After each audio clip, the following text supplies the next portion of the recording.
Welcome back to Dr. Jea and JP's Vidcasts, a series of video podcasts designed to help disrupt your current ways of thinking and breathe new perspectives into your life.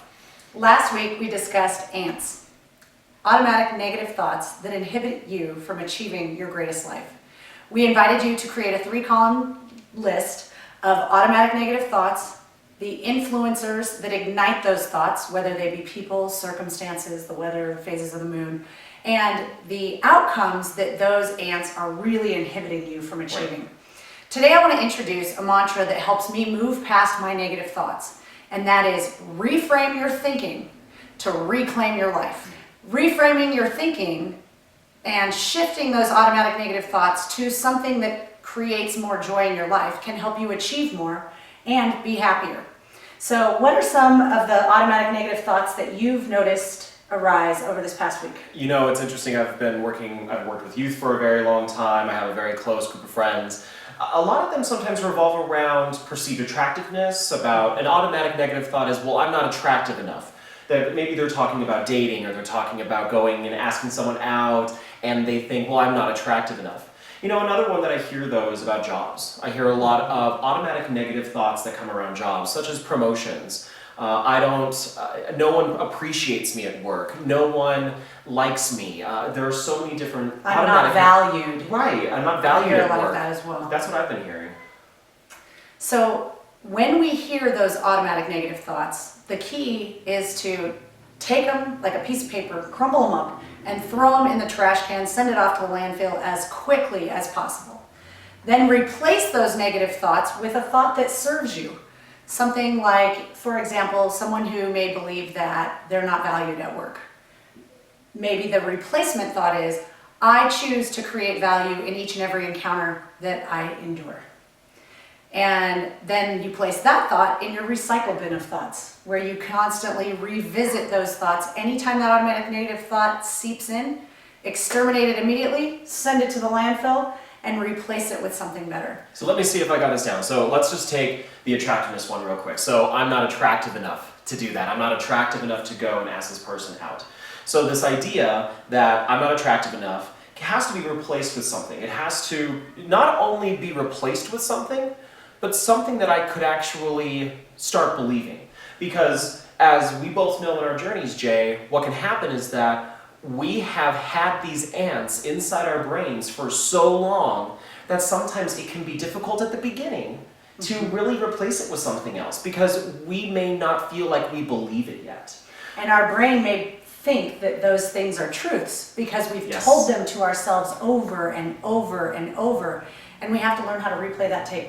Or MP3 for those of you from the younger generations who are watching. Millennials, MP3s. So then I'm thinking about this attractiveness thing, and I'm thinking to myself, what would be something that someone might be able to replace that with so that they can actually live a more joyful life? I think we have to come back to, what do we truly believe? If you physically do not believe that you're attractive, you might want to find something inside of yourself that's beautiful. Like your ability to persevere, your ability to be thoughtful, your ability to exude love and kindness to your friends and family. So I would replace a thought with, I am beautiful inside and out, and I exude love into the world. Or I like to often, we all have our spots that we don't find beautiful about ourselves. And so I have learned to shift my eyes when I'm standing in front of the mirror. Instead of staring at those things that I don't find attractive, I stare at the things that I feel are my best features. So maybe focus on something that you truly believe is beautiful about yourself, and really stand there and soften into a more loving, centric approach to seeing yourself. And what's interesting is that when it comes to the way that your brain works, what Jay is talking about is so crucial, because when you actually start seeing the things about yourself that you do love and appreciate and find beautiful, other people see it too. Because what happens is that you focus on that, you tell yourself, this is what makes me beautiful. And without going out there with a megaphone saying, I'm beautiful because I do these things, you don't have to do that. When you are cognizant of the things that you know make you a beautiful human being, it automatically just resonates with everyone else. I think that's very true. With that, I'd like to wrap up and invite you on a special assignment. Over the next week, I want you to look in the mirror every single day, first thing in the morning, and say something amazing to yourself. Something like, I choose positivity and joy each and every day. Or, my achievement inspires me to continue influencing others. Or, I love my family so much. I'm going to nurture them and bring joy to their lives today. And to add to that, something that you might want to consider as well is each and every day as you authentically create these statements and these affirmations, write them down. Because what will start happening is that you will start accumulating your list of things that you know deep down inside yourself that either it is a positive affirmation for you, it is something that makes you beautiful, or it's something that you do for your friends, for your family, for those around you that just makes you special. And so make sure that you write those down so that you never forget them. Because one morning you're going to wake up and say like, what did I say yesterday morning?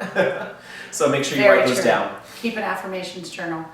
We hope that this vidcast has inspired you to shift your thinking and find greater joy in your life. Take care until next time.